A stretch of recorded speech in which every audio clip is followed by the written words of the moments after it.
ਸਵਾਗਤ। ਮੈਂ ਹਰਜਿੰਦਰ ਸਿੰਘ ਰੰਧਾਵਾ, ਤੁਸੀਂ ਦੇਖ ਰਹੇ ਹੋ ਪੰਜਾਬ ਟੈਲੀਵਿਜ਼ਨ ਔਰ ਮੇਰੇ ਨਾਲ ਦੋ ਵੱਡੀਆਂ ਹਸਤੀਆਂ ਡਾਕਟਰ ਕੇਰ ਸਿੰਘ, ਸਾਬਕਾ ਚੇਅਰਮੈਨ ਪੰਜਾਬ ਸਕੂਲ ਸਿੱਖਿਆ ਬੋਰਡ ਔਰ ਸਾਬਕਾ ਪ੍ਰੋਫੈਸਰ ਪੰਜਾਬੀ ਯੂਨੀਵਰਸਿਟੀ ਪਟਿਆਲਾ। ਇਹਨਾਂ ਦੇ ਨਾਲ ਨੇ ਸਾਬਕਾ ਮੈਂਬਰ ਪਾਰਲੀਮੈਂਟ ਸਰਦਾਰ ਤਰਲੋਚਨ ਸਿੰਘ ਔਰ ਇਹ ਵੀ ਸਾਬਕਾ ਚੇਅਰਮੈਨ ਨੇ ਘੱਟ ਗਿਣਤੀ ਕਮਿਸ਼ਨ ਭਾਰਤ ਸਰਕਾਰ ਦੇ। ਮੈਂ ਦੋਨਾਂ ਸਰਦਾਰਾਂ ਨੂੰ ਜੀ ਆਇਆਂ ਆਖਦਾ।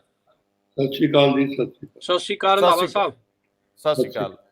ਪੰਜਾਬ ਦੀ ਰਾਜਨੀਤੀ ਦਿਲਚਸਪ ਦੌਰ 'ਚ ਦਾਖਲ ਹੋ ਗਈ ਆ। ਜੇਕਰ ਨਵਜੋਤ ਸਿੰਘ ਸਿੱਧੂ ਦੇ Twitter handle sherry on top ਨੂੰ ਪਿਛਲੇ ਸਮੇਂ 'ਚ ਨਿਹਾਰੋਗੇ ਤਾਂ ਬਹੁਤ ਜਗ੍ਹਾ ਡੀਜੀਪੀ, ਮੁੱਖ ਮੰਤਰੀ ਨੂੰ ਮਿਹਣੇ ਮਾਰੇ ਗਏ ਆ। ਇਸੇ ਸੰਦਰਭ ਦੇ ਵਿੱਚ ਕੈਪਟਨ ਅਮਰਿੰਦਰ ਸਿੰਘ ਗੱਦੀਓਂ ਲੱਥਣ ਤੋਂ ਬਾਅਦ ਆਖਦੇ ਨੇ ਕਿ ਫੜ ਲਓ ਮਜੀਠਾ, ਫੜ ਲਓ ਬਾਦਲ ਕੇ, ਹੁਣ ਸਰਕਾਰ ਆ ਤੁਹਾਡੀ, ਕਰ ਲਓ ਜੋ ਕਰਨਾ ਹੈ। ਤੇ ਇਸ ਤੋਂ ਬਾਅਦ ਸੁਖਬੀਰ ਸਿੰਘ ਬਾਦਲ ਪ੍ਰਗਟ ਹੁੰਦੇ ਆ। ਉਹ ਕਹਿੰਦੇ ਆ ਅਫਸਰਾਂ ਨੂੰ ਦਬਕਾਉਨੇ ਕਿਉਂ, ਉਹਨਾਂ ਨੂੰ ਕਿਉਂ ਪੁੱਛਦੇ ਹੋ, ਤੁਹਾਨੂੰ ਤਾਂ ਲਾਉਣਾ ਜੇਕਰ ਬਾਦਲ ਫੜੋਗੇ, ਮੈਨੂੰ ਦੱਸੋ ਮੈਂ ਕਿੱਥੇ ਆਵਾਂ। ਸੋ ਇਹ ਨਵਾਂ ਬਿਰਤਾਂਤ, ਇਹ ਨਵਾਂ ਨੈਰੇਟਿਵ ਫਿਰ ਸੈੱਟ ਹੋ ਰਿਹਾ, ਵੰਡੈਟਾ ਪੋਲਿਟਿਕਸ, ਜਿਹਨੂੰ ਅਸੀਂ ਕੈਪਟਨ ਅਮਰਿੰਦਰ ਸਿੰਘ ਦੇ ਜਦੋਂ ਪਹਿਲੀ ਵਾਰੀ ਬਾਦਲ ਫੜ ਕੇ ਅੰਦਰ ਦਿੱਤੇ ਸੀ ਤੇ ਅੱਜ ਤੱਕ ਦੇ ਘਟਨਾਕ੍ਰਮ ਨਾਲ ਜੋੜ ਕੇ ਦੇਖ ਰਹੇ ਹਾਂ। ਇਹਨੂੰ ਇੱਕ ਹੋਰ ਸੰਦਰਭ ਦੇ ਵਿੱਚ ਵੀ ਲੈਣ ਦਾ ਯਤਨ ਕਰਾਂਗੇ ਕਿ ਦੇਸ਼ ਔਰ ਦੁਨੀਆ ਦੇ ਵਿੱਚ ਜਿੱਥੇ ਜਿੱਥੇ ਵੀ ਇਸ ਤਰ੍ਹਾਂ ਦੀ ਬਦਲਾਖੋਰੀ ਵਰਗੀ ਇਲਜ਼ਾਮ ਲੱਗੇ ਆ, ਹਾਲਾਂਕਿ ਜਿਹੜਾ ਵੀ ਕੋਈ ਦੋਸ਼ੀ ਆ ਉਹਦਾ ਸਲਾਖਾਂ ਦੇ ਪਿੱਛੇ ਜਾਣਾ ਬਣਦਾ ਹੈ, ਲੇਕਿਨ ਕੀ ਰਾਜਨੀਤੀ ਅੱਗੇ ਵਧਾਉਣ ਲਈ, ਚੋਣਾਂ ਜਿੱਤਣ ਲਈ ਇਸ ਤਰ੍ਹਾਂ ਦੇ ਦਾਅਵੇ, ਇਸ ਤਰ੍ਹਾਂ ਦੀਆਂ ਗੱਲਾਂ ਪੰਜਾਬ ਲਈ, ਖਾਸ ਤੌਰ ਤੇ ਪਾਰਟੀਆਂ ਦੀ ਜਿੱਤ ਲਈ? ਮੈਂ ਸਭ ਤੋਂ ਪਹਿਲਾ ਸਵਾਲ ਡਾਕਟਰ ਕੇਰ ਸਿੰਘ ਜੀ ਨੂੰ ਹੀ ਕਰੂੰਗਾ। ਡਾਕਟਰ ਸਾਹਿਬ, ਮੈਨੂੰ ਇਹ ਦੱਸਿਓ ਕਿ ਬਾਦਲ ਫੜ ਕੇ ਫਾਇਦਾ ਕਿਹਨੂੰ ਹੋਣ ਵਾਲਾ? ਬਾਦਲ ਫੜ ਕੇ ਕਾਂਗਰਸ ਨੂੰ ਇਲੈਕਸ਼ਨ ਜਿੱਤਣ 'ਚ ਫਾਇਦਾ ਮਿਲੂਗਾ? ਦੂਜੀ ਗੱਲ, ਕੀ ਇਹਦੀ ਬਾਦਲਕਿਆਂ ਨੂੰ ਵੀ ਹਮਦਰਦੀ ਵੋਟ ਮਿਲ ਸਕਦੀ ਆ? ਦੂਜੇ ਬੰਨੇ ਜਿਹੜੇ ਮਾਮਲੇ ਬਾਦਲਕਿਆਂ ਨਾਲ ਸੰਬੰਧਿਤ ਨੇ, ਉਹਨਾਂ ਦੇ ਵਿੱਚ ਲੋਕਾਂ ਦੀ ਹਮਦਰਦੀ ਕਿਸ ਪੱਧਰ ਤੱਕ ਹੋ ਸਕਦੀ ਆ? ਇਹ ਜਿਹੜੀ ਬਦਲਾਖੋਰੀ ਦੀ ਰਾਜਨੀਤੀ 'ਚ ਆਊਗੀ, ਇਸ ਤਰ੍ਹਾਂ ਦੀ ਜੇ ਕੋਈ ਐਕਟੀਵਿਟੀ ਹੁੰਦੀ ਆ, ਜਾਂ ਇਹ ਸੱਚਮੁੱਚ ਕਾਨੂੰਨ ਦੇ ਰਾਜ ਵੱਲ ਸਿੱਧਤ ਹੋਵਾਂਗੇ ਅਸੀਂ? ਮੈਨੂੰ 22 ਦੀ ਇਲੈਕਸ਼ਨ ਤੋਂ ਪਹਿਲਾਂ ਦੇ ਵਰਤਾਰਿਆਂ ਨਾਲ ਜਰਾ ਰੂਬਰੂ ਕਰਵਾਇਓ, ਜਿਵੇਂ ਤੁਸੀਂ ਆਂਕਦੇ ਹੋ, ਦੇਖਦੇ ਹੋ। ਰੰਧਾਵਾ ਸਾਹਿਬ, ਬਹੁਤ ਧੰਨਵਾਦ ਤੁਹਾਡਾ। ਦੇਖੋ, ਇਸ ਤਰ੍ਹਾਂ ਗੱਲ ਜਿਹੜੀ ਮੈਨੂੰ ਜੇ ਇਹਨੂੰ ਐਨਾਲਾਈਜ਼ ਕਰਨਾ ਹੋਵੇ ਤੇ ਕਿਸੇ ਵੀ ਦਲੀਲ ਦਾ ਜਿਹਨੂੰ ਮੈਂ ਕਹਿੰਦਾ ਆਧਾਰ ਕੀ ਹੈ, ਆਧਾਰ ਇਹ ਹੈ ਕਿ ਅਕਾਲੀ ਦਲ ਦਾ ਜਿਹੜਾ ਬੇਸ ਹੈ ਜੀ, ਉਹਦਾ ਸਪੋਰਟ ਬੇਸ ਜਿਹੜਾ ਹੈਗਾ, ਉਹ ਸਪੋਰਟ ਬੇਸ ਜਿਸ ਨੂੰ ਆਪਾਂ ਕਹਿੰਦੇ ਆ ਕਿ ਇੱਕ ਜਿਹਨੂੰ ਕੱਟੜ ਸਿੱਖ ਜਿਹਨਾਂ ਨੂੰ ਆਪਾਂ ਕਹਿੰਦੇ ਆ, ਅੰਮ੍ਰਿਤਧਾਰੀ ਜਿਹੜੇ ਹੈਗੇ ਆ, ਉਹ ਤੇ ਕਾਫੀ ਸਮੇਂ ਤੋਂ ਇਹਨਾਂ ਨਾਲੋਂ ਏਲੀਏਨੇਟ ਹੋ ਚੁੱਕੇ ਹੋਏ। ਜਦੋਂ ਉਹ ਏਲੀਏਨੇਟ ਹੋ ਚੁੱਕੇ ਹੋਏ ਆ ਤੇ ਉਹਨਾਂ ਨੇ ਤੇ ਅਕਾਲੀ ਦਲ ਨੂੰ ਵੋਟ ਪਾਉਣੀ ਨਹੀਂ ਫਾਰ ਵੇਰੀਅਸ ਰੀਜ਼ਨਸ।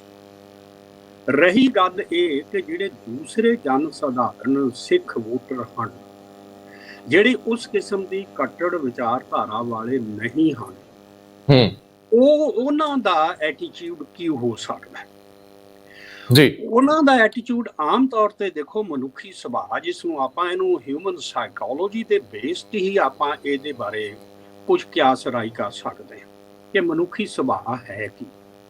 ਆਮ ਤੌਰ ਤੇ ਆਪਾਂ ਇਹੀ ਦੇਖਦੇ ਹਾਂ ਕਿ ਜਦੋਂ ਕਿਸੇ ਤੇ ਕੋਈ ਵੀ ਡਾਢਾ, ਕੋਈ ਉਹਦੇ ਖਿਲਾਫ ਕੋਈ ਸਟੈਪ ਲਿਆ ਜਾਂਦਾ ਹੈ ਤੇ ਆਮ ਤੌਰ ਤੇ ਮਨੁੱਖੀ ਬਿਰਤੀ ਜਿਹੜੀ ਹੈ ਨਾ ਜੀ, ਉਹ ਜਿਹਦੇ ਖਿਲਾਫ ਐਕਸ਼ਨ ਲਿਆ ਜਾਂਦਾ ਹੈ, ਸੰਭਾਵਨਾ ਉਹਦੇ ਨਾਲ ਜਿਹਨੂੰ ਕਹੀਏ ਕਿ ਖਾਸ ਕਿਸਮ ਦੀ ਇੱਕ ਸਿੰਪਥੀ ਜਿਹੜੀ ਹੈ ਨਾ, ਉਹਦੀ ਜੈਨਰੇਟ ਹੋਣ ਦੀ ਸੰਭਾਵਨਾ ਹੁੰਦੀ ਹੈ ਜੀ।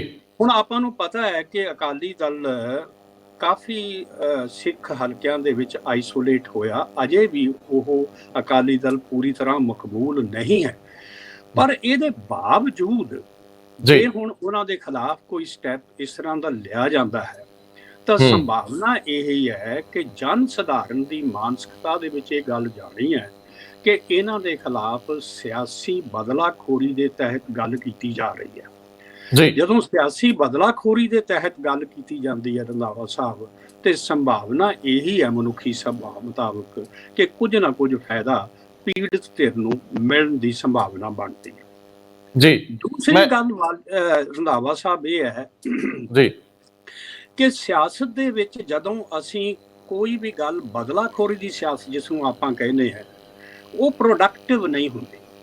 ਉਹ ਤੁਸੀਂ ਥੋੜੇ ਸਮੇਂ ਲਈ ਕੋਈ ਤੁਹਾਡਾ ਆਪਣਾ ਸਪੋਰਟ ਬੇਸ ਹੈ ਜਿਹੜਾ ਬਹੁਤ ਪੀੜਤ ਹੁੰਦਾ ਹੈ ਤੇ ਉਹਨੂੰ ਸੰਤੁਸ਼ਟ ਤੇ ਥੋੜੇ ਸਮੇਂ ਲਈ ਕਰ ਸਕਦਾ, ਪਰ ਬਦਲਾਖੋਰੀ ਦੀ ਸਿਆਸਤ ਲਾਹੇਵੰਦੀ ਨਹੀਂ ਹੁੰਦੀ। ਉਹਦੇ ਵਿੱਚ ਆਮ ਤੌਰ ਤੇ ਆਪਾਂ ਇਹੀ ਕਹਿੰਦੇ ਆ ਕਿ ਜੇ ਕਿਸੇ ਤੋਂ ਬਦਲਾ ਵੀ ਲੈਣਾ ਤੇ ਉਹ ਤੋਂ ਵੱਡੀ ਲਕੀਰ ਖਿੱਚ ਦਿਓ, ਉਹ ਤੋਂ ਵੱਡੇ ਬਣ ਜਾਓ, ਜੋ ਉਹਨਾਂ ਨੇ ਨਹੀਂ ਕੀਤਾ ਉਹ ਕਰਕੇ ਦਿਖਾ ਦਿਓ। ਇਦੋਂ ਵੱਡਾ ਬਦਲਾ ਨਹੀਂ ਹੋ ਸਕਦਾ। ਤੇ ਜੇ ਬਦਲਾ ਆਪਾਂ ਨੇ ਇਹੀ ਲੈਣਾ, ਜਿਸ ਤਰ੍ਹਾਂ ਦੀ ਆਪਣੀ ਜੱਟ ਬਿਰਤੀ ਆਪਾਂ ਨੇ ਅਕਸਰ ਕਹਿੰਦੇ ਆ ਕਿ ਗੁਆਂਢੀ ਦੀ ਮੱਝ ਮਰਨੀ ਚਾਹੀਦੀ, ਮੇਰੀ ਭਾਵੇਂ ਕੰਧ ਡਿੱਗ ਪਏ, ਤੇ ਉਹ ਜੇ ਤੇ ਉਹੀ ਜੱਟ ਬਿਰਤੀ ਚੋਂ ਹੀ ਲੈਣਾ ਜਿਹਨੂੰ ਆਪਾਂ ਕਹੀਏ ਕਿ ਅਸੀਂ ਤੇ ਇੱਕ ਵਾਰ ਅੰਦਰ ਤੁੰਨਣਾ ਜੀ, ਅੰਦਰ ਧੱਕਣਾ ਜੀ, ਆਹ ਕਰਨਾ ਉਹ ਕਰਨਾ ਹੈ, ਮੈਂ ਸਮਝਦਾ ਕਿ ਇਹ ਸਿਆਸੀ ਰੈਟਰਿਕ ਤੇ ਚੱਲ ਸਕਦਾ। ਪਰ ਜਦੋਂ ਅਸੀਂ ਕਹੀਏ ਸਿਆਣੀ ਲੀਡਰਸ਼ਿਪ ਜਿਹੜੀ ਹੈ ਉਹਨੂੰ ਇਹ ਤੋਂ ਗੁਰੇਜ਼ ਕਰਨਾ ਚਾਹੀਦਾ ਹੈ ਔਰ ਉਹਨੂੰ ਪੋਜ਼ਿਟਿਵ ਸਿਆਸਤ ਕਰਨੀ ਚਾਹੀਦੀ ਹੈ, ਹਾਂ ਪੱਖੀ ਸਿਆਸਤ ਕਰਕੇ ਜਿਹਦੇ ਨਾਲ ਕੁਝ ਭਲਾ ਹੁੰਦਾ ਹੋਵੇ। ਰੰਧਾਵਾ ਸਾਹਿਬ, ਪੰਜਾਬ ਦਾ ਨੁਕਸਾਨ ਅਸੀਂ ਇਹਦੇ 'ਚ ਬਹੁਤ ਵੱਡਾ ਕਰ ਲਿਆ ਹੋਇਆ।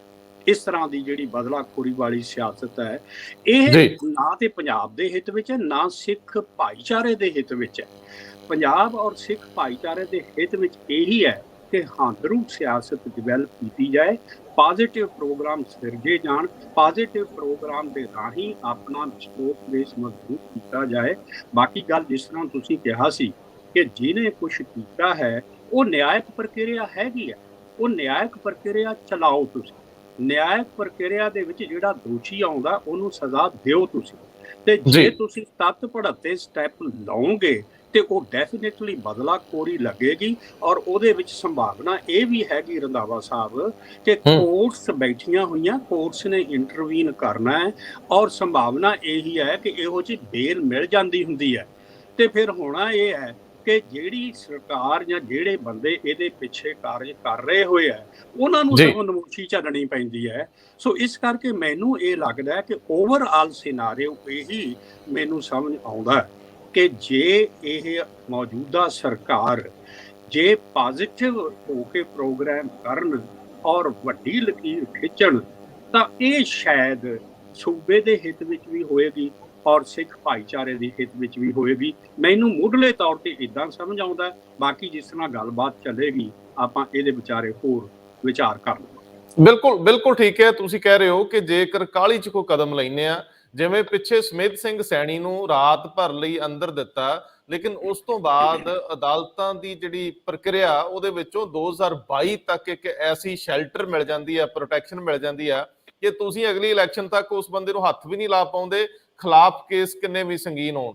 ਸੋ ਬਹੁਤੀ ਵਾਰੀ ਤੁਸੀਂ ਪ੍ਰਕਿਰਿਆ ਫੋਲੋ ਨਾ ਕਰਕੇ ਕਾਹਲੀ ਦੇ ਵਿੱਚ ਆਪਣਾ ਨੁਕਸਾਨ ਵੀ ਕਰਾਉਂਦੇ ਹੋ ਤੇ ਲੋਕਾਂ ਨੂੰ ਇਨਸਾਫ ਤੋਂ ਵਾਂਝਿਆ ਵੀ ਰੱਖ ਲੈਂਦੇ ਹੋ। ਇਹ ਬੜਾ ਵੱਡਾ ਸਵਾਲ ਹੈ। ਲੇਕਿਨ ਇਹਦੇ 'ਚ ਇਹ ਵੀ ਲੋਕ ਸਵਾਲ ਉੱਠਣਗੇ ਕਿ 4.5 ਸਾਲ ਤੁਸੀਂ ਕਿਉਂ ਡਿਲੇ ਕਰ ਗਏ, ਕਿਉਂ ਸੁੱਤੇ ਰਹਿ ਗਏ? ਬਹੁਤ ਸਾਰੇ ਕੇਸਿਸ ਜਿਹੜੇ ਆ ਅਦਾਲਤਾਂ 'ਚ ਸਿਰੇ ਕਿਉਂ ਨਹੀਂ ਚੜੇ? ਇੰਨੀਆਂ ਲੰਬੀਆਂ ਡੇਟਸ ਕਿਉਂ ਪੈਂਦੀਆਂ ਰਹੀਆਂ? ਮੈਂ ਤੁਹਾਡੇ ਕੋਲ ਸਰਦਾਰ ਸਾਹਿਬ ਆਉਣਾ, ਮੈਨੂੰ ਸਰਦਾਰ ਤਰਲੋਚਨ ਸਿੰਘ ਤੋਂ ਇੱਕ ਨਜ਼ਰੀਆ ਲੈਣਾ ਹੈ। ਸਰਦਾਰ ਸਾਹਿਬ, ਤੁਸੀਂ ਜ਼ਿੰਦਗੀ ਭਰ ਸਿਆਸਤ ਹੀ ਕੀਤੀ ਹੈ ਔਰ ਤੁਸੀਂ ਵੱਖ-ਵੱਖ ਵਿਚਾਰਧਾਰਾਵਾਂ ਦੇ ਨਾਲ ਮੜਿਕਦੇ ਰਹੇ ਹੋ, ਤੁਹਾਡਾ ਵਸੀ ਅਨੁਭਵ ਹੈ। ਮੈਨੂੰ ਜ਼ਰਾ ਇਹ ਗੱਲ ਦੱਸਿਓ ਕਿ ਦੇਸ਼ ਵਿੱਚ ਜਿਹੜੀ ਪੋਲਿਟਿਕਸ ਹੈ, ਜਿਹਦੇ ਵਿੱਚ ਵੰਡੈਟਾ ਪੋਲਿਟਿਕਸ ਇੱਕ ਨਵੀਂ ਟਰਮ ਐਡ ਹੋਈ ਆ, ਇਹਨੂੰ ਅੱਜ ਨਵੀਂ ਮੰਨੀਏ ਜਾਂ ਇਹਦਾ ਕੋਈ ਇਤਿਹਾਸ ਜਾਂ ਪਿਛੋਕੜ ਵੀ ਪਿਆ? ਦੇਖੋ ਰੰਧਾਵਾ ਸਾਹਿਬ, ਡਾਕਟਰ ਕੇਰ ਸਿੰਘ ਬਹੁਤ ਵਿਦਵਾਨ ਹੈ, ਪ੍ਰੋਫੈਸਰ ਹੈ ਇਸੇ ਸਬਜੈਕਟ ਦਾ ਹੀ। ਬੜਾ ਅੱਛਾ ਉਹਨੇ ਤੁਹਾਡੇ ਸਾਹਮਣੇ ਕਿਹਾ ਹੈ, ਬਹੁਤ ਜਲੀਲ ਬਾਤ। ਰੰਧਾਵਾ ਜੀ, ਮੇਰਾ ਬੜਾ ਤਜਰਬਾ ਹੈ। ਇਹ ਜੋ ਸਵਾਲ ਤੁਸੀਂ ਕੀਤਾ, ਇਹਦੇ ਦੋ ਪਹਿਲੂ ਹੈ। ਇੱਕ ਪਹਿਲੂ ਇਹ ਹੈ ਕਿ ਜਿਹੜੀ ਬਦਲਾ ਲਊ ਨੀਤੀ ਜੇ ਕੋਈ ਸਰਕਾਰ ਕਿਸੇ ਵਿਰੋਧੀ ਨਾਲ ਕਰਦੀ ਹੈ ਉਹਦਾ ਕੀ ਹਸ਼ਰ ਹੁੰਦਾ ਜੀ।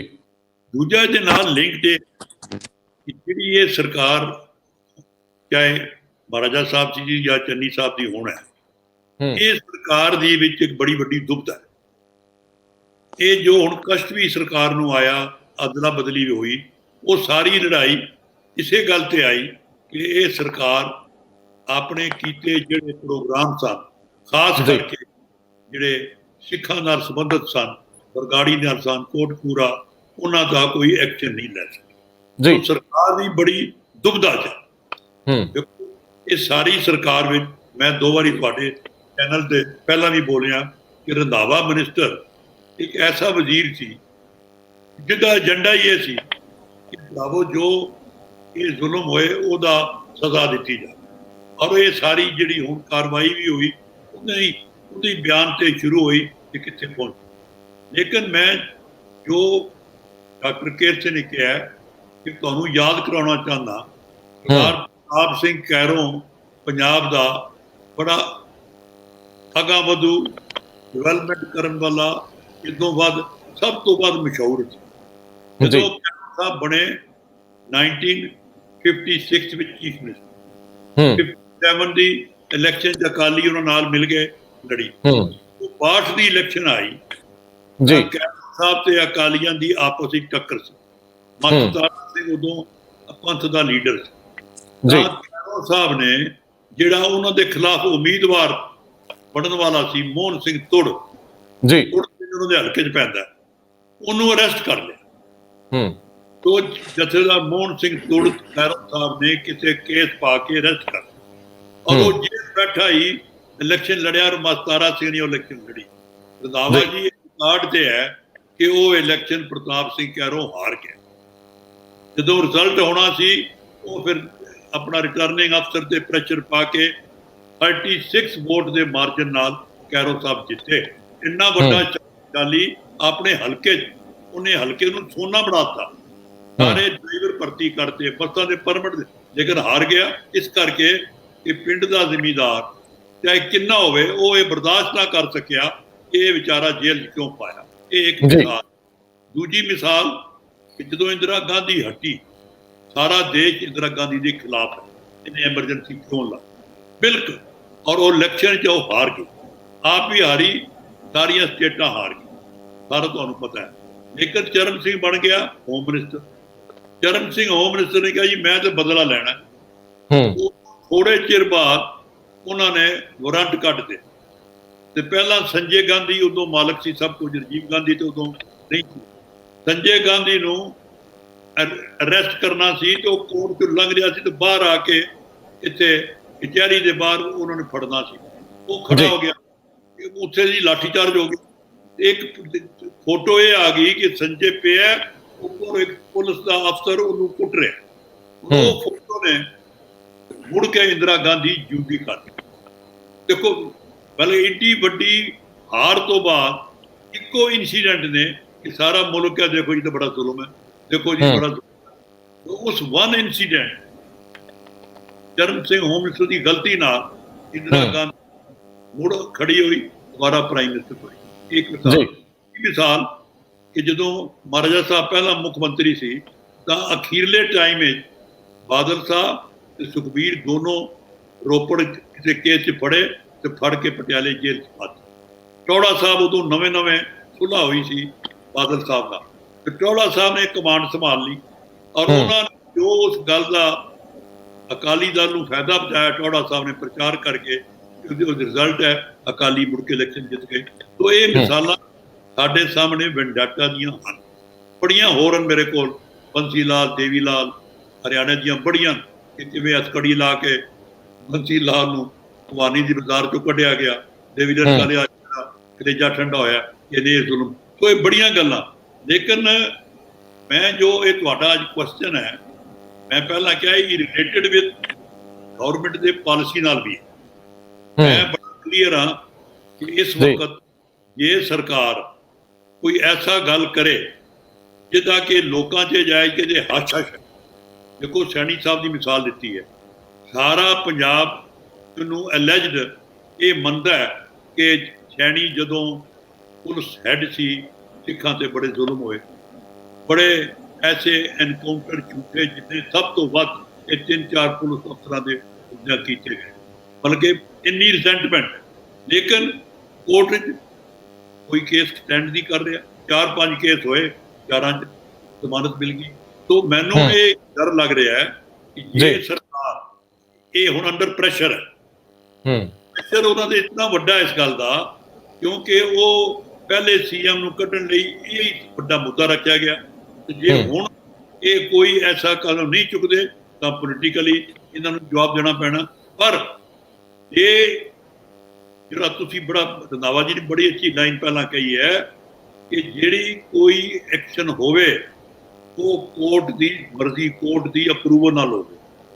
ਇਹ ਖਾਲੀ ਪੁਲਿਸ ਰਿਪੋਰਟ ਤੇ ਸਰਕਾਰ ਐਕਸ਼ਨ ਲੈਂਦੀ ਹੈ ਔਰ ਨੈਕਸਟ ਡੇ ਉਹਨੂੰ ਹਾਈ ਕੋਰਟ ਜਾਂ ਕੋਈ ਕੋਰਟ ਰੋਕ ਦਿੰਦੀ ਹੈ, ਤਾਂ ਇਹਦਾ ਉਲਟਾ ਨੁਕਸਾਨ ਸਰਕਾਰ ਨੂੰ ਇੰਨਾ ਵੱਡਾ ਹੋਏਗਾ। ਔਰ ਅਕਾਲੀ ਪਾਰਟੀ ਜਿਹੜੀ ਇਸ ਵੇਲੇ ਬਹੁਤ ਡਾਊਨ ਹੈ, ਉਹਦੇ ਦੁਬਾਰਾ ਜਾਨ ਪੈਣ ਦਾ ਆਸਾਰ ਨਜ਼ਰ ਆ ਜਾਣ। ਤਾਂ ਗੱਲ ਬੜੀ ਕਲੀਅਰ ਹੈ ਕਿ ਇਸ ਵਕਤ ਸਰਕਾਰ ਨੂੰ ਸੋਚਣ ਦੀ ਲੋੜ ਹੈ ਕਿ ਕੀ ਐਸੀਆਂ ਪੁਲਿਸ ਰਿਪੋਰਟਾਂ ਹਨ। ਦੇਖੋ ਵੱਡੇ ਦੋ ਕੇਸ ਹੈ, ਇੱਕ ਤੇ ਬਰਗਾੜੀ ਵਾਲਾ, ਇੱਕ ਹੈਗਾ ਜਿਹੜੀ ਚਿੱਟਾ ਸੁਣਦੇ ਲੋਕਾਂ ਦੇ ਕੰਨ ਪੜਦੇ। ਵੀ ਇਹ ਸਾਰਾ ਪੰਜਾਬ ਰੁੜ ਗਿਆ। ਇੱਥੋਂ ਤੱਕ ਕਿ ਇੱਕ ਵਾਰੀ ਸ਼ਾਇਦ ਕਾਂਗਰਸ ਹਾਈ ਕਮਾਂਡ ਨੇ ਵੀ ਇਹ ਲਫ਼ਜ਼ ਵਰਤਿਆ ਸੀ ਚਿੱਟੇ ਦਾ, ਤੇ ਸਾਰਾ ਪੰਜਾਬ ਕਹਿਣ ਲੱਗ ਗਿਆ, ਬੜੀ ਪਬਲਿਸਿਟੀ ਹੋਈ, ਨਹੀਂ ਜੀ ਗਲਤ ਹੈ। ਤਾਂ ਉਹ ਇੱਕ ਇਸ ਤੋਂ ਵੀ ਵੱਡਾ ਇਸ਼ੂ ਸਰਕਾਰ ਦੇ ਸਾਹਮਣੇ ਪਿਆ। ਲੋਕਾਂ ਨੇ ਕਿਹਾ ਕਿ ਸਰਕਾਰ ਉਹ ਵੀ ਭੁੱਲ ਗਈ। ਤਾਂ ਇਸ਼ੂ ਬੜੇ ਪੈਂਡਿੰਗ ਹਨ, ਬਟ ਉਹਦਾ ਇੱਕ ਕਾਸ਼ਨ, ਉਹ ਅੱਜ ਤੁਹਾਡੀ ਡਿਬੇਟ ਦਾ ਇੱਕ ਕਾਸ਼ਨ ਹੈ। ਐਸੀ ਗਲਤੀ ਨਾ ਕਰਿਓ ਕਿ ਜਿਹੜਾ ਇਤਿਹਾਸ ਵਿੱਚ ਮੁੜ ਕੇ ਉਹ ਰਿਪੀਟ ਕਰਕੇ ਤੁਸੀਂ ਉਹ ਗੱਲ ਕਰ ਲਓ ਜਿਹੜੀ ਪਹਿਲਾਂ ਹੋਈ ਤੇ ਮੁੜ ਕੇ ਆਪਣਾ ਹੀ ਨੁਕਸਾਨ ਕਰ ਲਓ। ਤਾਂ ਇਹ ਡਿਸੀਜਨ ਸਰਕਾਰ ਦਾ, ਸਾਡੀ ਡਿਬੇਟ ਦਾ ਨਹੀਂ। ਲੇਕਿਨ ਸਰਕਾਰ ਬੜੀ ਇਸ ਵੇਲੇ ਦੁਬਦਾ ਬੜੀ ਪਈ ਹੋਏਗੀ ਕਿ ਡਿਸੀਜਨ ਲਵੇਗੀ, ਕਿਉਂਕਿ ਅਫਸਰ ਬਦਲੇ ਗਏ। ਪਹਿਲੇ ਅਫਸਰ ਜਿਵੇਂ ਅੰਮ੍ਰਿਤਸਰ ਵਾਲਾ ਉਹ ਕੋਰਟ ਦੇ ਕੇ ਚਲਾ ਗਿਆ, ਦੂਜੇ ਕਈ ਬਦਲੇ। ਸੋ ਹਰ ਬੰਦਾ ਪੰਜਾਬ ਦਾ ਇਹ ਜ਼ਰੂਰ ਮੰਗਦਾ ਹੈ ਕਿ ਜੋ ਜ਼ੁਲਮ ਕੋਟ ਪੂਰੇ ਬਰਗਾੜੀ ਹੋਇਆ ਉਹਨੂੰ ਸਜ਼ਾ ਮਿਲੇ। ਇਹ ਤੁਸੀਂ ਵੀ ਤਿਆਰ ਹੋ, ਮੈਂ ਵੀ, ਅਸੀਂ ਸਾਰੇ ਮੰਨਦੇ ਹਾਂ ਕਿ ਇਦੋਂ ਵੱਡਾ ਸਿੱਖਾਂ ਤੇ ਜੋ ਵਕਤ ਹੋਇਆ ਬੇਅਦਬੀ ਦਾ, ਇਹਦੀ ਸਜ਼ਾ ਜ਼ਰੂਰ ਮਿਲੇ। ਲੇਕਿਨ ਇਹਦੇ ਨਾਲ ਸਜ਼ਾ ਦੇਣ ਲੱਗਿਆ ਇਹ ਨਾ ਹੋਵੇ ਕਿ ਅਸੀਂ ਜਿਹੜੇ ਕੁਝ ਲੀਡਰਾਂ ਨੂੰ ਜਾਣ ਬੁੱਝ ਕੇ ਇਹਦੇ 'ਚ ਫਸਾ ਕੇ ਇਹਨਾਂ ਨੂੰ ਫੜਨਾ ਕੇ ਚਾਹੁੰਦੇ ਆ, ਉਹਦਾ ਨੁਕਸਾਨ ਸਰਕਾਰ ਨੂੰ ਹੋ ਸਕਦਾ ਹੈ। ਜੀ ਸਰਦਾਰ ਸਾਹਿਬ, ਇਹ ਸਾਡਾ ਇਸ਼ੂ ਨਹੀਂ ਹੈ ਕਿ ਕੌਣ ਲੀਡਰ, ਕੌਣ ਕਿਹਨੂੰ ਫੜਿਆ ਜਾਵੇ, ਕਿਹਨੂੰ ਛੱਡਿਆ ਜਾਵੇ। ਇਹ ਮਸਲੇ ਸਾਡੇ ਨਹੀਂ ਗਏ। ਸਵਾਲ ਤਾਂ ਸਿਰਫ ਇਸ ਗੱਲ ਦਾ ਹੈ ਕਿ ਜਿਨ੍ਹਾਂ ਲੀਹਾਂ ਤੇ ਚੱਲ ਕੇ ਕਾਂਗਰਸ ਦੀ ਤਬਦੀਲੀ ਹੋਈ ਆ ਲੀਡਰਸ਼ਿਪ ਦੇ ਮਾਮਲੇ 'ਚ ਗਵਰਨਮੈਂਟ ਦੇ ਨਜ਼ਰੀਓਂ, ਮੈਂ ਸਰਦਾਰ ਕੇਰ ਸਿੰਘ ਇਹ ਜਾਣਨਾ ਸਮਝਣਾ ਚਾਹੂੰਗਾ ਕਿ ਜਿਨ੍ਹਾਂ ਮੁੱਦਿਆਂ ਤੇ ਨਵੀਂ ਸਰਕਾਰ ਹੋਂਦ 'ਚ ਆਈ ਤੇ ਜਿਨ੍ਹਾਂ ਮਸਲਿਆਂ ਨੂੰ ਐਡਰੈਸ ਕਰਨ ਲਈ ਇਹ ਆਏ ਨੇ, ਜੇ ਹੁਣ ਉਹਨਾਂ ਤੋਂ ਪਾਸਾ ਵੱਟ ਕੇ ਲੰਘਦੇ ਆ, ਇਹਨਾਂ ਦੀ ਕੀ ਪੋਜੀਸ਼ਨ ਹੋਊਗੀ? ਇਹਨਾਂ ਦੀ ਤੋਏ ਹੋਊਗੀ। ਲੇਕਿਨ ਜੇਕਰ ਇਹ ਕਾਲੀ ਦੇ ਵਿੱਚ ਕੋਈ ਪੰਗਾ ਲੈਂਦੇ ਆ ਤਾਂ ਫਿਰ ਇਹਨਾਂ ਨੂੰ ਕੋਰਟਾਂ ਦੇ ਵਿੱਚੋਂ ਇਸ ਤਰ੍ਹਾਂ ਦੀਆਂ ਮੁਸ਼ਕਲਾਂ ਦਾ ਸਾਹਮਣਾ ਕਰਨਾ ਪਊ। ਹੁਣ ਇਸ ਵੇਲੇ ਸੱਪ ਦੇ ਮੂੰਹ 'ਚ ਕੋੜ ਕਰ ਲਈ ਆ, ਇਹ ਕਿਵੇਂ ਨਿਗਲੇ, ਕਿਵੇਂ ਇਹ ਗੱਲ ਅੱਗੇ ਵਧੇ ਕਿਵੇਂ? ਹੁਣ ਇਹ ਬਹੁਤ ਵੱਡਾ ਸਵਾਲ ਆ ਕਿ ਠੀਕ ਹੈ, ਕੋਰਟਾਂ ਦੇ ਵਿੱਚ ਭੋਲਾ ਕੇਸ ਨਾਲ ਸੰਬੰਧਿਤ ਜਿਹੜੇ ਮਾਮਲੇ ਪਏ ਆ ਉਹਦੇ 'ਚ ਸੀਲਬੰਦ ਰਿਪੋਰਟਾਂ ਪਈਆਂ। ਚਟੋਪਾਧਿਆਏ ਜਿਹੜੇ ਕਿ ਹੁਣ ਵੀ ਲਾਈਨ ਦੇ ਵਿੱਚ ਨੇ, UPSC ਕੋਲੋਂ ਪੈਨਲ ਜਾਣਾ ਹੈ, ਸ਼ਾਇਦ ਹੋ ਸਕਦਾ UPSC ਦੇ ਵਿੱਚੋਂ, ਕਿਉਂਕਿ ਸੋਹਤਾ ਸਾਹਿਬ ਤਾਂ ਬਣ ਹੀ ਗਏ ਆ, ਇਹ ਇੱਕੋ ਹੀ ਪੱਧਰ ਦੇ ਅਫਸਰ ਨੇ, ਇਹ ਵੱਖ-ਵੱਖ ਮਾਮਲਿਆਂ ਦੀ ਇਨਵੈਸਟੀਗੇਸ਼ਨ ਦੇ ਵਿੱਚ ਰਹੇ ਨੇ। ਸੋਹਤਾ ਸਾਹਿਬ ਜਿਹੜੇ DGP ਬਣੇ ਆ, ਉਹ ਤਾਂ ਉਹਨਾਂ ਮਾਮਲਿਆਂ ਨੂੰ ਵੀ ਦੇਖਦੇ ਰਹੇ ਆ ਜਿਹੜੇ ਬੇਅਦਬੀ ਨਾਲ ਜੁੜੇ ਸੀਗੇ। ਸੋ ਸਵਾਲ ਸਭ ਤੋਂ ਵੱਡਾ ਹੈ ਕਿ ਤੁਸੀਂ ਜਿਸ ਕਾਰਨ ਕਰਕੇ ਹੋਂਦ ਚੋ ਜਾਂ ਤੁਹਾਡੀ ਇਸ ਵੇਲੇ ਸਥਿਤੀ ਜੋ ਹੈ, ਤੁਸੀਂ ਸਰਕਾਰ ਹੋ ਗਏ ਹੋ ਤੇ ਉਹ ਸਰਕਾਰ ਉਹਨਾਂ ਮੁੱਦਿਆਂ ਤੋਂ ਕਿਵੇਂ ਮੂੰਹ ਫੇਰੂਗੀ? ਇਹ ਦੁਬਦਾ, ਇਹ ਸੰਕਟ, ਇਹ ਦੁਚਿੱਤੀਆਂ ਕਿਵੇਂ ਹੱਲ ਹੋਣਗੀਆਂ? ਤੇ ਇਹਦੇ ਵਿੱਚ ਸਭ ਤੋਂ ਵੱਡੇ ਜਿਹੜੇ ਲੋਕ, ਨਵਜੋਤ ਸਿੰਘ ਸਿੱਧੂ ਦੀ ਸਾਰੀ ਸਿਆਸਤ ਬਾਦਲਕਿਆਂ ਦੇ ਖਿਲਾਫ ਤੁਰਦੀ ਰਹੀ, ਕੈਪਟਨ ਅਮਰਿੰਦਰ ਸਿੰਘ ਤੇ ਸਾਰੇ ਨਿਸ਼ਾਨੇ ਬਾਦਲਕਿਆਂ ਦੇ ਖਿਲਾਫ ਲੱਗਦੇ ਰਹੇ, ਰਲੇ ਹੋਣ ਦੇ ਦੋਸ਼ ਲੱਗਦੇ ਰਹੇ। ਹੁਣ ਇਹਨਾਂ ਦੋਸ਼ਾਂ ਤੋਂ ਉਸੇ ਹੀ ਸਟਾਈਲ 'ਚ ਸਰਕਾਰ ਚਲਾ ਕੇ ਜਿਹ 'ਚ ਅਮਰਿੰਦਰ ਸਿੰਘ ਚਲਾਉਂਦੇ ਰਹੇ ਆ, ਕਿਵੇਂ ਤੁਸੀਂ ਬਾਈ ਨੂੰ ਸਰ ਕਰੋਗੇ? ਇਹ ਵੱਡਾ ਸਵਾਲ ਹੈ। ਤੁਸੀਂ ਬਹੁਤ ਹੀ ਗੰਭੀਰ ਸਵਾਲ ਉਠਾਇਆ ਔਰ ਮੈਨੂੰ ਲੱਗਦਾ ਹੈ ਕਿ ਤੁਸੀਂ ਖੁਦ ਹੀ ਉਹਦਾ ਉੱਤਰ ਦੇਤਾ। ਸਰਦਾਰ ਤਰਲੋਚਨ ਸਿੰਘ ਉਹਨਾਂ ਨੇ ਬਾਖੂਬੀ ਇਹੀ ਗੱਲ ਕਹੀ ਹੈ ਕਿ ਇਹ ਮਸਲੇ ਜਿਹਦੇ ਆਧਾਰ ਤੇ ਤੁਸੀਂ ਇਲੈਕਸ਼ਨ ਜਿੱਤੀ ਔਰ ਹੁਣ ਤੱਕ ਦਾ ਤੁਹਾਡਾ ਪੋਲੀਟੀਕਲ ਰੈਟਰਿਕ ਇਹੀ ਰਿਹਾ ਕਿ ਇਹ ਦੋਸ਼ੀ ਹੈ, ਪਬਲਿਕ ਮਾਨਸਿਕਤਾ ਦੇ ਵਿੱਚ ਇਹ ਦੋਸ਼ੀ ਹੈਗੇ ਆ ਤੇ ਅਸੀਂ ਇਹਨਾਂ ਦੇ ਖਿਲਾਫ ਐਕਸ਼ਨ ਜ਼ਰੂਰ ਲੈਣਾ ਹੈ। ਇਹਨਾਂ ਨੇ ਇਹਨੇ ਵੇ ਵਰਡਿਕਟ ਦੇ ਦਿੱਤਾ ਹੋਇਆ, ਯਾਨੀ ਕਿ ਕਾਂਗਰਸ ਦੇ ਜਿਹੜੀ ਇਹ ਲੀਡਰਸ਼ਿਪ ਖਾਸ ਕਰਕੇ ਜਿਨ੍ਹਾਂ ਦਾ ਆਪਾਂ ਕਹੀਏ ਕਿ 36 ਦਾ ਅੰਕੜਾ ਸੁਖਬੀਰ ਨਾਲ ਔਰ ਮਜੀਠੀਆ ਉਹਨਾਂ ਨਾਲ ਰਿਹਾ ਹੈ, ਚਾਹੇ ਉਹ ਸਿੱਧੂ ਹੋਏ ਤੇ ਚਾਹੇ ਆਪਣੇ ਰੰਧਾਵਾ ਸਾਹਿਬ ਹੋਣ। ਰੰਧਾਵਾ ਸਾਹਿਬ ਮਾਝੇ ਦੀ ਸਿਆਸਤ ਕਰਕੇ ਤੁਹਾਨੂੰ ਜ਼ਿਆਦਾ ਪਤਾ ਹੈ ਕਿ ਰੰਧਾਵਾ ਸਾਹਿਬ ਦਾ ਤਾਂ ਭਰਾ ਵੀ ਪੱਟ ਕੇ ਮਜੀਠੀਆ ਲੈ ਗਿਆ ਆਪਣੇ ਨਾਲ, ਤੁਹਾਨੂੰ ਪਤਾ ਹੀ ਹੈ, ਪਰਿਵਾਰ 'ਚ ਹੀ ਫੁੱਟ ਪਾਤੀ ਉਹਨੇ। ਔਰ ਇਹ ਤੇ ਸਿੱਧੂ ਸਾਹਿਬ ਦੀ ਵੀ ਆਪਾਂ ਨੂੰ ਪਤਾ ਹੀ ਹੈ ਕਿ ਟੁੱਟ ਭੱਜ ਜਿਹੜੀ ਹੋਈ ਆ ਉਹ ਮਜੀਠੀਆ ਨਾਲ ਈਗੋ ਕਲੈਸ਼ ਹੋਇਆ, ਔਰ ਲੀਡਰਸ਼ਿਪ ਔਰ ਚੌਧਰ ਕਿਹੜਾ ਨੰਬਰ 1 ਤੇ ਕਿਹਨੇ ਨੰਬਰ 2 ਚੱਲਣਾ ਉਹ ਅਕੋਮੋਡੇਟ ਨਹੀਂ ਹੋ ਸਕੇ ਇੱਕ ਦੂਜੇ ਨੂੰ। ਆਪਾਂ ਨੂੰ ਪਤਾ ਹੈ ਕਿ ਪੋਲਿਟਿਕਸ ਜਿਹੜੀ ਹੈ ਉਹ ਉਹਨਾਂ ਦੀ ਮਤਲਬ ਮੋਟਰ ਫੋਰਸ ਕੀ ਹੈ, ਪਿੱਛੇ ਉਹਨਾਂ ਨੂੰ ਚਲਾਉਣ ਵਾਲੀ ਕਿਹੜੀ ਤਾਕਤ ਹੈਗੀ ਹੈ, ਉਹ ਉਹਨਾਂ ਦੇ ਮਨ ਵਿੱਚ ਉਹਨਾਂ ਦੇ ਖਿਲਾਫ ਰੰਜਿਸ਼ ਪਈ ਹੋਈ ਹੈ। ਇਹ ਉਹ ਆਧਾਰ ਹੈ ਜਿਹੜੇ ਬੇਸ ਤੇ ਉਹ ਸਿਆਸਤ ਕੀਤੀ ਔਰ ਕਰ ਦੇਣ ਦੀ ਕੋਸ਼ਿਸ਼ ਕਰ ਰਹੇ। ਪਰ ਸਮੱਸਿਆ ਲਾ ਪਾ ਕੇ ਉਹੀ ਹੈ।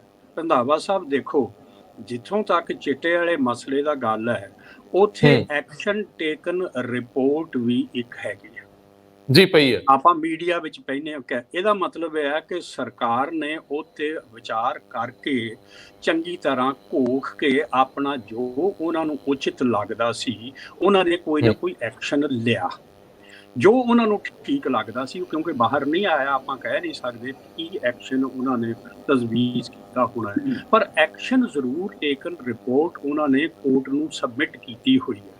ਉਹ ਤੋਂ ਮੇਰਾ ਅੰਦਾਜ਼ਾ ਸਿਰਫ ਇਹ ਹੈ, ਮੇਰੀ ਗਟ ਫੀਲਿੰਗ ਇਹ ਹੈ ਕਿ ਉਹਨਾਂ ਨੇ ਕੋਈ ਇਹੋ ਜਿਹਾ ਜਿਹੜਾ ਇਹਨਾਂ ਦੀ ਇੱਛਾ ਨਾ, ਇਹ ਸਿਆਸਤਦਾਨ ਜਿਹੜੇ ਹੁਣ ਪਾਵਰ 'ਚ ਹੈਗੇ ਆ, ਉਹਨਾਂ ਦੀ ਇੱਛਾ ਦੇ ਮੁਤਾਬਕ ਐਕਸ਼ਨ ਉਹਦੇ 'ਚੋਂ ਨਿਕਲ ਨਹੀਂ ਸਕਦਾ।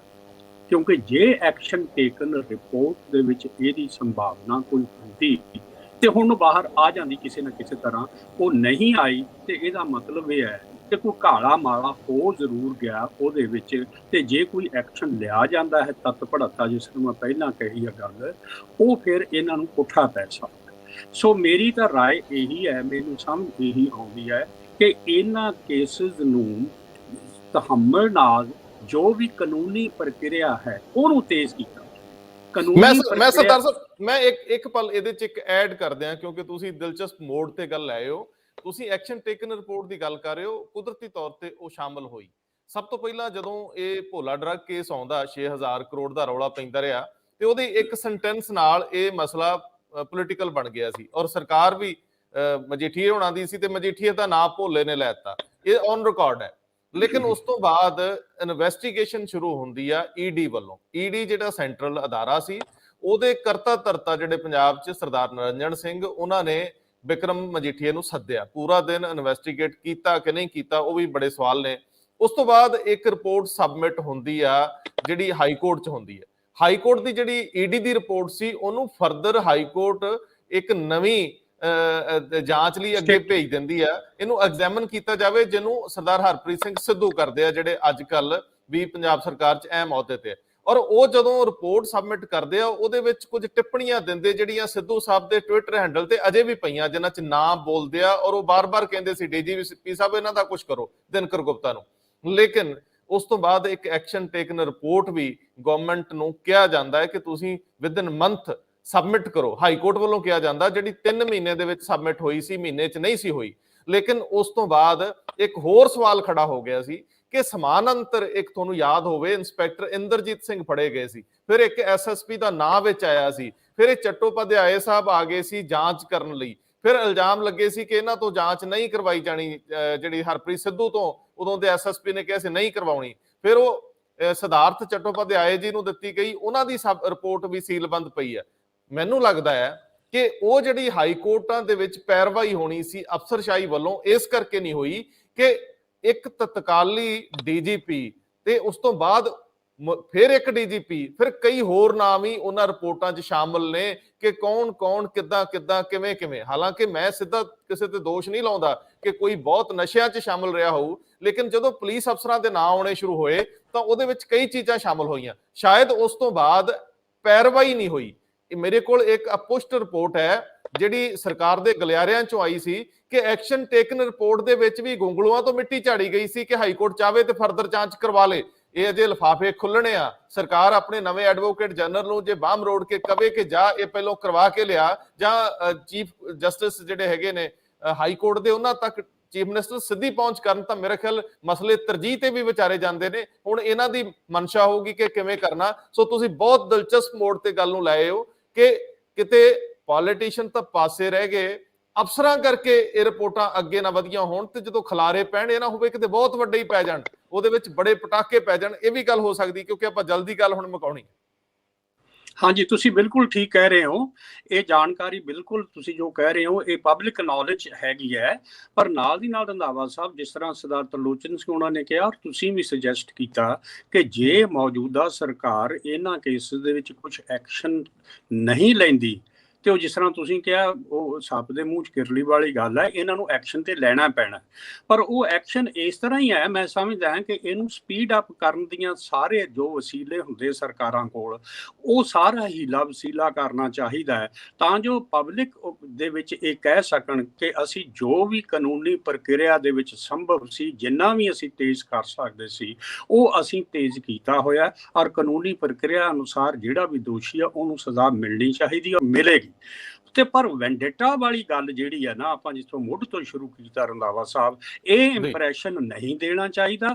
ਤੇ ਨਾਲ ਦੀ ਨਾਲ ਇਹ ਹੈ ਕਿ ਬਹੁਤ ਤੇਜ਼ੀ ਲਿਆਉਣੀ ਚਾਹੀਦੀ ਹੈ, ਜਿਸ ਤਰ੍ਹਾਂ ਤੁਸੀਂ ਸੁਜੈਸਟ ਕਰ ਰਹੇ ਹੋ ਕਿ ਉਹ ਹਰ ਹੀਲਾ ਵਸੀਲਾ ਵਰਤਣਾ ਚਾਹੀਦਾ ਹੈ ਕਿ ਇਹਦੇ ਵਿੱਚ ਤੇਜ਼ੀ ਆਏ ਔਰ ਦੋਸ਼ੀਆਂ ਦੀ ਨਿਸ਼ਾਨਦੇਹੀ ਹੋਵੇ, ਦੋਸ਼ੀਆਂ ਨੂੰ ਸਜ਼ਾ ਮਿਲੇ, ਕਿਉਂਕਿ ਇਹ ਬਹੁਤ ਵੱਡੇ, ਮੈਂ ਸਮਝਦਾ ਕਿ ਪੰਜਾਬ ਨਾਲ ਇਦੋਂ ਵੱਡਾ ਅਨਿਆਂ ਨਹੀਂ ਹੋ ਸਕਦਾ ਇਹਨਾਂ ਦੋਨਾਂ ਹੀ ਕੇਸਿਸ ਦੇ ਵਿੱਚ। ਚਿੱਟੇ ਵਾਲੇ ਮਾਮਲੇ ਦੇ ਵਿੱਚ ਵੀ ਜਿਹਨੇ ਸਾਰਾ ਪੰਜਾਬ ਤਬਾਹ ਕਰਕੇ ਰੱਖ ਦਿੱਤਾ ਹੋਇਆ, ਤੇ ਬੇਅਦਬੀ, ਮੈਂ ਸਮਝਦਾ ਕਿ ਜੇ ਗੁਰੂ ਗ੍ਰੰਥ ਸਾਹਿਬ ਦੀ ਬੇਅਦਬੀ ਤਾਂ ਫਿਰ ਸਾਡੇ ਪੱਲੇ ਹੋਰ ਹੈ ਵੀ ਕੀ ਰੰਧਾਵਾ ਸਾਹਿਬ। ਇਹ ਦੋਨੋਂ ਹੀ ਕੇਸਿਸ ਮੈਂ ਸਮਝਦਾ ਕਿ ਇਹਨਾਂ ਨੂੰ ਪੂਰੀ ਸੁਹਿਰਦਤਾ ਦੇ ਨਾਲ ਸਿਆਸਤ ਪਾਸੇ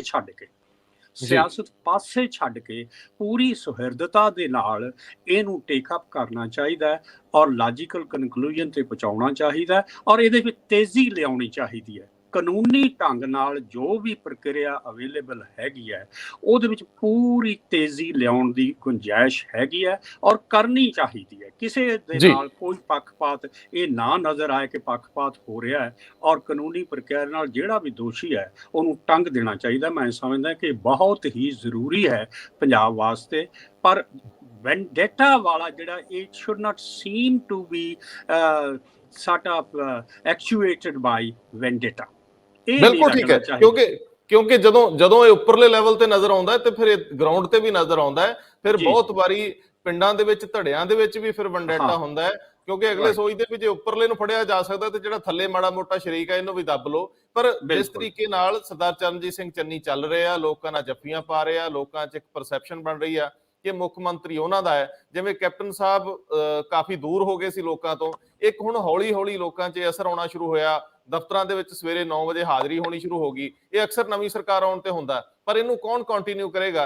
ਚੰਨੀ ਸਾਹਿਬ ਲਈ ਤੇ ਬਹੁਤ ਆਸਾਨ ਹੈ ਕਿਉਂਕਿ ਉਹਨਾਂ ਦੇ ਹਿੱਸੇ ਹੀ 3 ਮਹੀਨੇ ਆਏ। ਜੇ 3 ਮਹੀਨੇ 'ਚ ਉਹ ਹਰਫਨਮੌਲਾ ਛਵੀ ਵਿਖਾ ਜਾਣ, એનર્ਜੀ ਉਹਨਾਂ 'ਚ ਬਹੁਤ ਆ, ਤੇ ਮੇਰੇ ਖਿਆਲ ਬਹੁਤ ਰਿਜ਼ਲਟ ਚੰਗੇ ਆ ਸਕਦੇ ਆ। ਕਾਂਗਰਸ ਦੀ ਬੇੜੀ ਬਾਈ ਡਿਫਾਲਟ, ਕਿਉਂਕਿ ਬਾਕੀ ਦੋਵੇਂ ਟੰਗੇ ਪਏ ਆ, ਆਮ ਆਦਮੀ ਪਾਰਟੀ ਬਾਈ ਡਿਫਾਲਟ ਹੀ ਅੱਗੇ ਵੱਧ ਸਕਦੇ ਆ। ਲੇਕਿਨ ਮੈਂ ਸਰਦਾਰ ਤਰਲੋਚਨ ਸਿੰਘ ਜੀ ਜਾਂਦਿਆਂ ਟਿੱਪਣੀ ਲੈਣਾ ਚਾਹੂੰਗਾ। ਅਸੀਂ 28 ਮਿੰਟ ਆ ਗਏ, ਆਪਾਂ 1.5 ਮਿੰਟ ਹੋਰ ਲਾਉਣਾ ਹੈ, ਤੇ ਮੈਨੂੰ ਇਹ ਜ਼ਰੂਰ ਦੱਸ ਦਿਓ ਕਿ ਮਾਮਲੇ ਬੇਅਦਬੀ ਦੇ ਹੋਣ ਜਾਂ ਮਾਮਲੇ ਲੋਕ ਭਾਵਨਾਵਾਂ ਦੇ, ਇਹਨਾਂ ਨੂੰ ਕੋਈ ਐਡਰੈਸ ਕਿੱਦਾਂ ਕਰੇ, ਇਹਨਾਂ ਨੂੰ ਕੋਈ ਕਿੱਦਾਂ ਸਮਝੇ, ਤੇ ਫਿਰ ਸਰਕਾਰਾਂ ਕੋਲ ਵੀ ਤੇ ਲੋਕਾਂ ਵੱਲੋਂ ਆਉਂਦੀ ਫੀਡਬੈਕ ਹੀ ਹੁੰਦੀ ਆ, ਸਰਕਾਰ ਕਰੇ ਕੀ? ਹੁਣ ਉਹਨਾਂ ਦੇ ਸਾਹਮਣੇ ਰਾਹ ਕੀ ਨੇ? ਉਹ ਹੁਣ ਫਸ ਤਾਂ ਉਹਨਾਂ ਮੁੱਦਿਆਂ ਤੇ ਗਏ ਆ ਜਿਹੜੇ ਮੁੱਦੇ ਅਦਾਲਤਾਂ 'ਚ ਫਸੇ ਪਏ। ਜੋ ਰੰਧਾਵਾ ਜੀ ਤੁਹਾਡੇ ਵਰਣਨ ਤੇ ਡਾਕਟਰ ਕੇਰ ਸਿੰਘ ਦਾ ਵਰਣਨ, ਮੈਂ ਸਮਝਦਾ ਕਿ ਸਰਕਾਰ ਸੁਣੇ ਅੱਜ ਦਾ। ਦੇਖੋ, ਸਰਕਾਰ ਚਾਹੇ ਕੁਛ ਹੋਵੇ, ਟਾਈਮ ਥੋੜਾ ਹੈ, ਲੇਕਿਨ ਸਰਕਾਰ ਨੂੰ ਮੇਰੀ ਆਪਣੀ ਜ਼ਾਤੀ ਰਾਏ ਹੈ ਕਿ ਜੇ ਭਾਰਤ ਸਰਕਾਰ ਇਹੋ ਜਿਹੇ ਵੱਡੇ ਕੇਸ ਬੋਫਰ ਦਾ ਹੋਇਆ, ਟੈਲੀਫੋਨ ਸਪੈਕਟਰਮ ਦਾ ਹੋਇਆ, ਤਾਂ ਭਾਰਤ ਸਰਕਾਰ ਨੇ ਉਸ ਵਕਤ ਉਹ ਜੋ ਰਿਪੋਰਟਾਂ ਪਹਿਲਾਂ ਛਾਇਆ ਕਰਤੀਆਂ, ਐਕਸ਼ਨ ਬਾਅਦ 'ਚ ਹੋਇਆ। ਰਿਪੋਰਟਾਂ ਲੋਕਾਂ 'ਚ, ਮੇਰੀ ਰਾਏ ਹੈ ਕਿ ਇਹ ਸਰਕਾਰ ਹੁਣ ਐਕਸ਼ਨ ਰਿਪੋਰਟ ਜ਼ਰੂਰ ਛਾਇਆ ਕਰਨੀ ਚਾਹੀਦੀ। ਜਿਹੜੀ ਪੁਲਿਸ ਕੋਲ ਰਿਪੋਰਟਾਂ ਹੈ, ਸਰਕਾਰ ਡੇਟ ਬਾਉਂਡ ਕਰੇ ਵਿਦਿਨ ਅ ਮੰਥ, ਔਰ ਉਹ ਲੱਖ ਸਰਕਾਰ ਨੂੰ ਲੋਕਾਂ ਦੇ ਸਾਹਮਣੇ ਛਾਇਆ ਕਰਨੀ। ਔਰ ਦੋਨੋਂ, ਜਿਵੇਂ ਡਾਕਟਰ ਕੇਰ ਸਿੰਘ ਨੇ ਕਿਹਾ, ਬੇਅਦਬੀ ਵਾਲੀ ਰਿਪੋਰਟ ਹਰ ਸਿੱਖ, ਇਕੱਲਾ ਸਿੱਖ ਨਹੀਂ, ਹਰ ਗੁਰੂ ਗੁਰੂ ਗ੍ਰੰਥ ਸਾਹਿਬ ਨੂੰ ਮੰਨਣ ਵਾਲੇ ਦੀ ਆਤਮਾ ਨੂੰ ਉਹ ਸੱਟ ਲੱਗੀ। ਲੇਕਿਨ ਜਿਹੜਾ ਕੀਤਾ ਇਹ ਸਾਰਾ ਪੰਜਾਬ ਤਬਾਹ ਹੋਇਆ। ਸਰਕਾਰ is duty bound to at least come out quickly ਕਿ ਰਿਪੋਰਟਾਂ ਕੀ, ਲੋਕਾਂ ਦੀ ਕਚਹਿਰੀ ਜਾਓ, ਜਦੋਂ ਲੋਕਾਂ ਵਿੱਚ ਇਹ ਆਵਾਜ਼ ਉੱਠੇਗੀ ਫਿਰ ਕੋਰਟ ਦੇ ਨਾਲ ਹੀ ਕਰ ਦਿਓ, ਤਾਂ ਕਿ ਇਹ ਨਾ ਲੱਗੇ ਕਿ ਜੀ ਪਹਿਲਾਂ ਫੜ ਲਏ ਉਹਦੇ 'ਚ ਹੈ ਨਹੀਂ। ਪਬਲਿਕ ਨੂੰ ਪਹਿਲਾਂ ਕਨਵਿੰਸ ਕਰ ਦਿਓ ਕਿ ਰਿਪੋਰਟਾਂ ਸ਼ਾਇਆ ਕਰੋ। ਰਿਪੋਰਟ ਸ਼ਾਇਆ ਕਰਿਆ ਬਿਨਾਂ ਇਹ ਜਿਹੜੀ ਹੁਣ ਸਰਕਾਰ ਬਣੀ ਇਹਦਾ ਗੁਜ਼ਾਰਾ ਨਹੀਂ। ਇਹ ਸਰਕਾਰ has to come out with both cases, public ਸ਼ਾਇਆ ਕਰਨ, ਔਰ ਇਸ ਤੋਂ ਇਹ ਸਰਕਾਰ ਫੁਰਫਰੂ ਹੋਏਗੀ ਲੋਕਾਂ 'ਚ। ਵਰਨਾ ਇਸ ਸਰਕਾਰ ਤੇ ਬਹੁਤ ਵੱਡਾ ਹੋਏਗਾ ਕਿ ਸਾਰਾ ਜ਼ੋਰ ਲਗਾ ਕੇ ਇਹਨਾਂ ਨੇ ਸਰਕਾਰ ਬਦਲੀ ਤੇ ਆਪ ਕੁਛ ਨਹੀਂ ਕੀਤਾ। ਇਸ ਲਈ ਸਰਕਾਰ ਹੁਣ ਡਿਊਟੀ ਬਾਉਂਡ ਹੈ ਇਹਨਾਂ ਦੋਨਾਂ ਰਿਪੋਰਟਾਂ ਨੂੰ ਸ਼ਾਇਆ ਕਰਨ। ਬਹੁਤ ਮਿਹਰਬਾਨੀ, ਬਹੁਤ ਧੰਨਵਾਦ। ਸਤਿ ਸ਼੍ਰੀ ਅਕਾਲ।